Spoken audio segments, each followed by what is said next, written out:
Hey Dominic, what is the best way to integrate social media buttons into your WordPress website?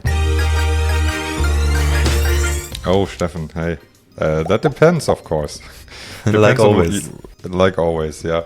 So, there are multiple ways to do that, right? You can have like simple links to your social media sites, like to your profile, the company profile or whatever in your footer, in your header and so on. This is like the first thing that you would normally do that doesn't really require much, because this can just be an anchor tag, a button, anything that will open most likely a new window, a new tab for the social media site. But you also might want to integrate it on single pages, on single posts, in order for your visitors to share articles more easily, or to like content, like stuff that already has been shared on the social media platforms. Yeah, and this is usually the more complicated thing to do. And you, most of the time, I would say, people use plugins for that. Like, there are tons of different plugins that support multiple social media platforms, and these you can use. And a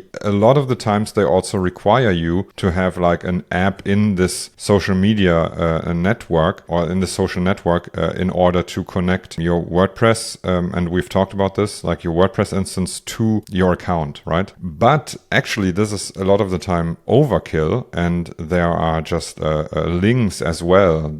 Those are usually like a bit hidden and not really present in the documentation, but these provide a big advantage when you want somebody to share content, share your site on a social network, because it doesn't load any scripts or any external things. And this is something you always have to keep in mind as well. And do you know why that is? Why?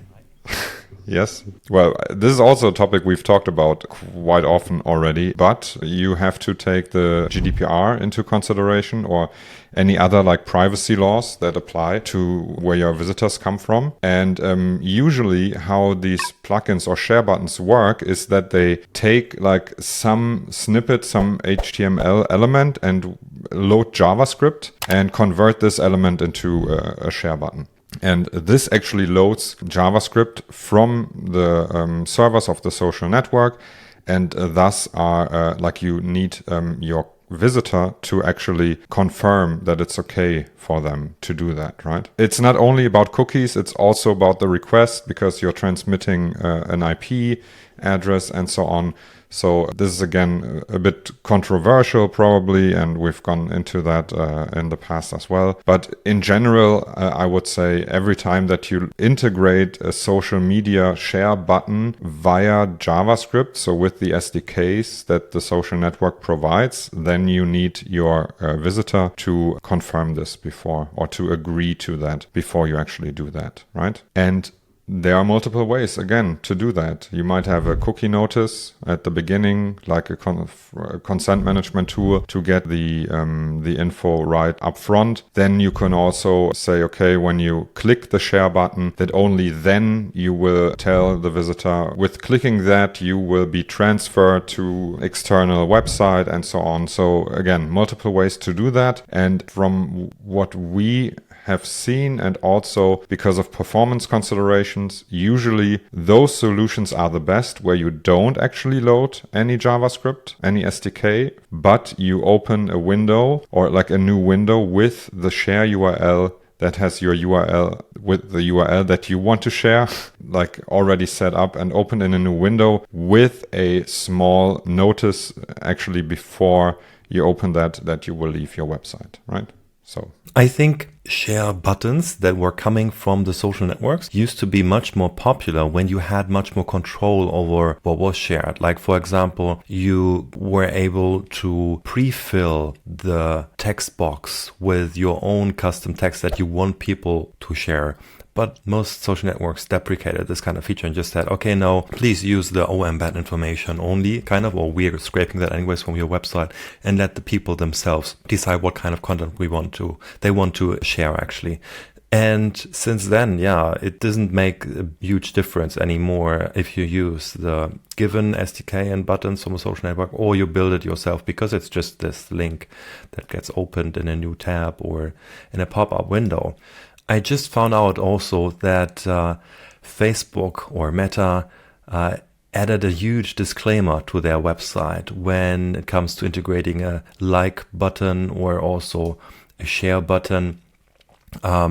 And there they say specifically for the like button that there are changes in regards to people visiting from the European Union, in regards to the GDPR and so on, and that people will not see that button if they did not consent and so on. But at the same time, still to find that out, likely they might need to do some kind of request and get still some kind of information. So I would still not rely on that. So my recommendation is that I would not use given plugins and given solutions from social networks, but to just integrate it yourself. Get yourself the logos of those social networks, preferably as an SVG, and in the easiest case, just like have this share link open in a new tab, and then you don't compromise on speed, on page speed, you don't compromise on privacy, and it's very maintainable for you and actually quick to build. Yes, I totally agree. I mean, there are always also like these guidelines, how a share button should look and so on, right? But you always have some room to play with that, right? And it's usually easier to make this thing yourself and then have just a URL open up. Because the moment that you want to integrate like the SDK and so on, I think it's always a pain to then like create these apps in every social network so that you can use their OAuth authentication. Then you have to allow it to get certain user information and so on. And well, even if you don't want to like sign in with or use the OAuth login feature, but just for like accessing your app data or your profile data. And that's why usually it's a lot easier to build it from hand. It is, however, as I said before, a little difficult sometimes to get some information about that, right? A lot of the times you find information on this on Stack Overflow if you like search for a non-JavaScript way to share an article or URL on these networks. Let's maybe look at that together on the example of Meta. The way I would typically try to find it out first is through the official documentation. So going to the Meta for Developers site, share button, and then here's the share button configurator. And we don't want to use the actual share button, but let's still try to get some code and see what it gives us here.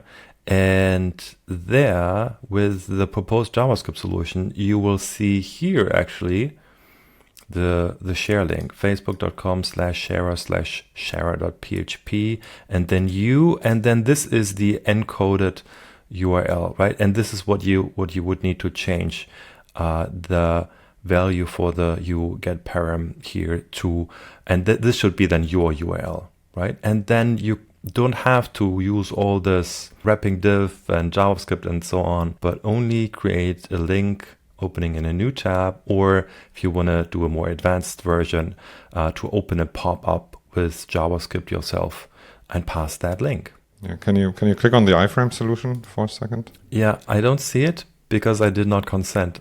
Okay. Okay, good. No, I thought because you could also use that to actually have like an overlay on your website, right? So you could make it more seamless even, so that it almost feels like the real like Facebook integration. You would just, but you could probably also use the same link. I haven't done this for a while, to be honest. And you can probably use the same link that you use in a new window. You could also use in a small popover modal box. Yeah, good. Anything else we forgot about? I don't think so. I think that's it about share buttons and integrating them into WordPress websites. Yeah, so, and if you want to have more information about like a specific social network or have any issues finding the right URLs to integrate, just leave a comment below and we'll see if we can help you.